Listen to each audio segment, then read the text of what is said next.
Shalom and welcome again to our daily blog here, our video blog during the time of counting the Omer from Adat Yeshua Messianic Synagogue. And it's a real pleasure to have you watching again and listening again today. It is, of course, day 7. We're still moving our way through the count towards Shavuot. So what is it today that really caught my attention that I want to share with you? Well, I'm really encouraged, actually, right now. I mean, I know the world's in a bad place and everything, but you see, if you're looking for little shoots, green shoots, and bits of understanding of what's happening in the world and how the Lord is really at work right now, I'm encouraged to see things beginning to change for me personally, the things I read and engage with and so on. Now, I'm a kind of optimistic person, I guess, by nature, and I've seen the Lord work so powerfully in my own life that I tend to be very optimistic about situations. Even in the direst of situations, I know that the Lord will always sort things out and move things on and resolve things in the way that he wants, not necessarily the way that I might want, but in the way that he wants. But I tend to be optimistic in that way. And people often say, well, how can you be optimistic when you've got a situation where, for 2,000 years, Yeshua is the Jewish Messiah, and yet this steadfast rejection by our people of Yeshua, not even wanting to connect with him, to discuss who he is, who he might be, and just to cut off any discussion in any way, shape or form. Well, I want to mention something today that I was reading just recently from a Rabbi Irving Greenberg. He is the president of the National Jewish Center for Learning and Leadership in the States.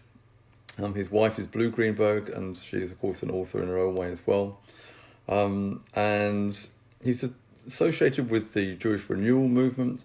You'll possibly have seen some of his books published by the Jewish Lights Publishing House. They're very good. You can recommend them. They're very, very interesting, very philosophical, very thought-provoking. But I want to just read a quote, and I will read the quote to you from this one. This actually comes from a book called Jews and Judaism in the 21st Century. And it's really looking at the covenants, looking at Jewish history, looking at the Jewish future, where we go from here, what happens next. So I just want to read this to you. It says this: if Yeshua had denied our religion, he would have been a false Messiah. But if Christianity no longer denies our religion, if they're willing to repent and are willing to admit it, then he's not a false Messiah. A false Messiah, he says, is someone like Shabbatai Tzvi, who claims that sin will bring you to redemption. But a Messiah who preaches death over life is a false Messiah. But a Messiah who teaches love your neighbor as yourself and love God as the core of the tradition, a Messiah who teaches you shall help the poor, this is not a false Messiah. I just wanted to break this down a little bit because I find this fascinating.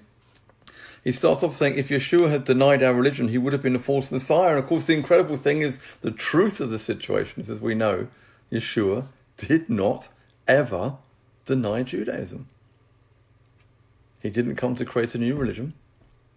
He ministered and talked within Israel to his own people at a time of opposition from the Romans, as we know, difficult time to be alive.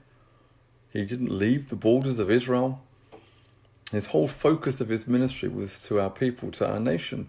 And as I think I said before on previous days there, that our role as a nation was to take that light out. But Yeshua, as the Jewish Messiah, functioned with the sheep of Israel, our people. He never denied our religion. And of course, this is one of the misunderstandings that down the last 2,000 years have come about, that people have often looked at Yeshua, looked at apparently what he taught, looked at apparently how his followers have lived that faith out, and concluded that it was a completely different religion. It never was.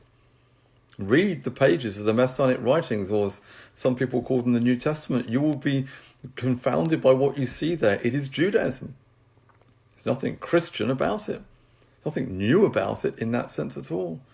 It's just about a renewal of the Jewish faith which Yeshua brought in that first century. He then goes on to say, if Christianity no longer denies our religion, and are willing to repent and are willing to admit it, then he's not the false Messiah. And my thought on this is really that actually in Messianic Judaism and the Messianic Jewish movement that we have right now, What you've got is believers in the Jewish Messiah, Jewish people, but believers in the Jewish Messiah. And for those who have also converted and come and joined us, then, we are not turning our back on Judaism.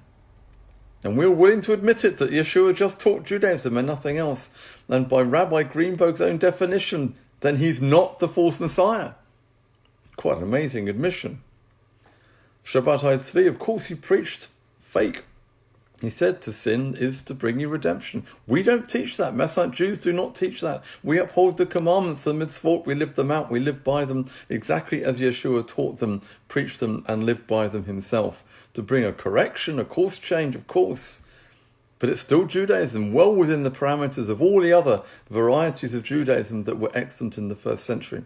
He was not out of line in that way. He concludes, a Messiah who teaches love your neighbour as yourself, to love God, to help the poor, is not a false Messiah. These are exactly the things that Yeshua was teaching in the first century. I find it encouraging that actually when people take an honest look at who Yeshua is, an honest look at what he was teaching, how he taught it, what he taught, there's only one conclusion you can really come to. He's the Jewish Messiah. He is the Messiah. The light and understanding, the revelation that he was able to bring to that Torah righteous living, that holy living, which is at the core of what Judaism is. Worship, sacrifice, all of these elements that are part and parcel of what Judaism truly is. Yeshua didn't negate any of them, far from it. He just filled them all with his wonderful, deeper meaning and understanding, which actually brings a life to Judaism, real life to Judaism. And for all of us as Jews, and for those who would join us from the nations, and as Messianic Judaism, we say, come and join us. Follow the God of Israel, follow the Jewish Messiah. What we've got to offer is life in all its fullness. That is who Yeshua is, the Messiah of Israel. And it's lovely to see people like Rabbi Greenberg admitting that actually, if we could only see him as he truly is, then we too would have to admit he's not a fake Messiah. He is the true Messiah of Israel. Amen. Thank you for listening in today.